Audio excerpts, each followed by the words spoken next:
So today what I want to talk about is something that's super important. I mean, I'm talking about like top 3 most important things to understand, get down pat, and execute on if you want to attain any sort of level of success. For those of you that are just now tuning in to the channel, welcome.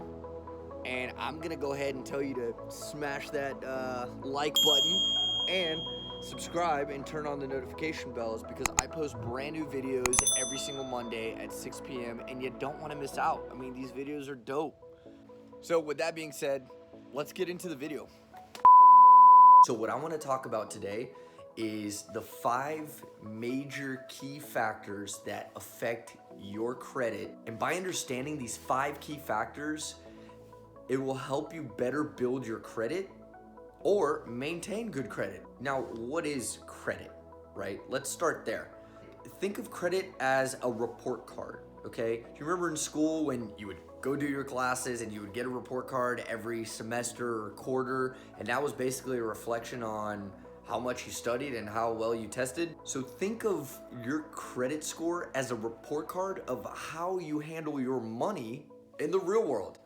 Simply put, if you've got a good credit score, banks favor you in lending you money. They'll charge you less over the long term and allow you to borrow more. It's very simple. So the first factor I want to talk about is total accounts. Now, creditors are going to want to know you're responsibly able to manage a mixed bag of credit accounts, okay? So when they look at your credit mix, they're usually gonna weight this first factor with about a 10% weight. So your FICO score, is considered of different types of credit that's being used and reported, such as installment loans or revolving accounts. So if you have that TJ Maxx card, or if you have the MasterCard or the Visa card, those are more revolving accounts. This is where sometimes people will say, "Oh, don't have credit cards, don't do this, don't do that." But keep in mind, this is 10% of your overall credit score. If you don't have any credit cards, or if you've never had a loan ever before, then this could be a portion of your credit that you could have as an opportunity to grow your score. Because if you can manage it properly, then you should be able to have enough revolving accounts or loans over time to show that you're worthy, you're responsible in managing those accounts simultaneously and pay them off in a timely manner. Now, with that being said, the second key factor that credit bureaus look at is the length of credit history. So typically, credit bureaus will weigh this at about 15% of your FICO score. FICO considers your oldest credit card account, okay, your newest credit card account, and then they'll average the age of all of your accounts. Having my accounts established over 8 years ago, in their eyes, I'm a reasonably established credit holder. Now, the third key factor that FICO looks at in considering your credit is inquiries. These inquiries are good indicators of credit-seeking activity, okay? Which FICO makes this up to about 10% of your score. As far as inquiries go, there are 2 types. There's soft inquiries and there are hard inquiries. Lenders do a hard inquiry when you apply for a new credit card or a new loan, because they have to run a full background and figure out what the big picture is before they can approve you for an X amount of interest rate over the loan, or how large of a credit line to approve you for. Now, why do inquiries matter? Well, inquiries matter because the more that you inquire about your credit, more likely you are to be spending and borrowing. So you're looked at as a riskier asset because you're spending a lot more frequently. In general, you don't want much credit seeking activity in a short period of time. Now, for me personally, I've only had one inquiry this entire year. I mean, we're in November now. I had an inquiry in January because I had to take out a personal loan for some investment purposes. So as far as my inquiries go, I'm in really good standing with credit bureaus and lenders. Now, the fourth factor that credit bureaus look at, which is second most important and carries the second largest weight of your overall score, is going to be your utilization rate. For those of you who don't know what a utilization rate is, your revolving utilization is determined by a couple of things. Your total balance owed on your revolving accounts and your total credit limit. A rule of thumb, when you're opening up a credit card, let's say you have a limit of $1,000. You want to keep your utilization rate under 30%, so a third of it. In this case, it would be $300 in order for you to be in good standing with the credit bureau. So far this year, I am sitting at a 17% utilization rate.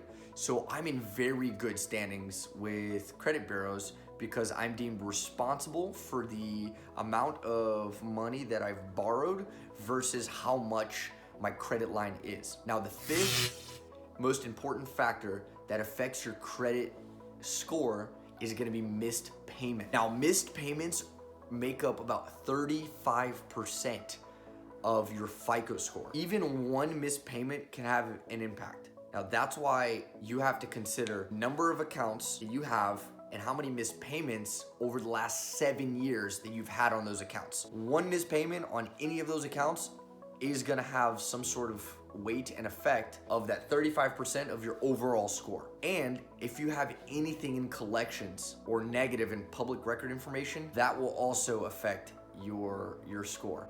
Now, for me personally, I am very fortunate and disciplined. I've been taught well because, I mean, my mom is an accountant, so, I really didn't have a choice. But in the last 7 years, out of my 8 years, I've actually never had any accounts reported late or any accounts reported delinquent.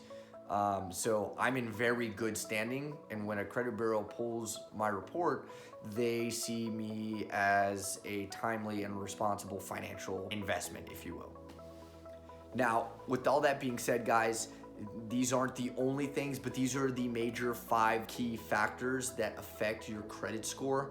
So the reason why I wanted to go over these today is for you to have a basic macro level understanding of what a credit score is impacting your credit score and how you can build from wherever you're at right now, whether it's a 450, a 300, or even if you're at a 755, and you want to get to that perfect 800 plus score. It's important to understand what factors affect your credit score and how you can build off of that.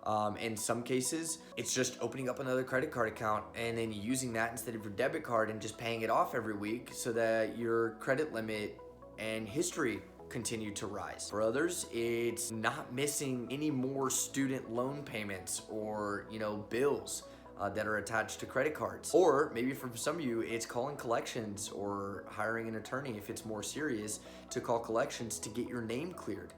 Now, there's a bunch of easy ways and free ways to go check your credit score if you don't know what your credit score is. I would suggest going on Experian or even go to Equifax and put in your information, which is super free, and then it'll run a credit history based on your social security number, and they'll give you your score report. I highly recommend you guys check that out. I'll put the link in the description below so you guys can check that out.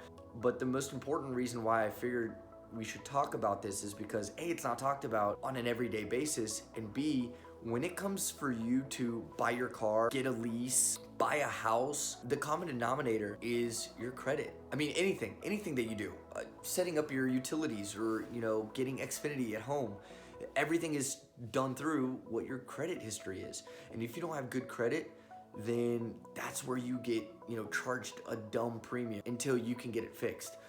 I've had personal friends, family, and clients miss out on opportunities because of a poor credit score. And it could cost you a lot of money because of interest rates. And I hope you understand credit a little bit better. And I encourage you to do your own research. And if you have any questions, drop a comment down in the section below. I'll make sure to address it. and or even talk about it in greater detail in the next video. You know, with all that being said, I hope you guys got a ton of value out of today's video. And if you're still here, you're awesome, and I appreciate your support. And if you haven't already, smash that like button and subscribe. You know, hit the notification bell, because I post dope videos like this every single Monday at 6 p.m. You don't want to miss out. I'll catch you guys in the next video. Peace.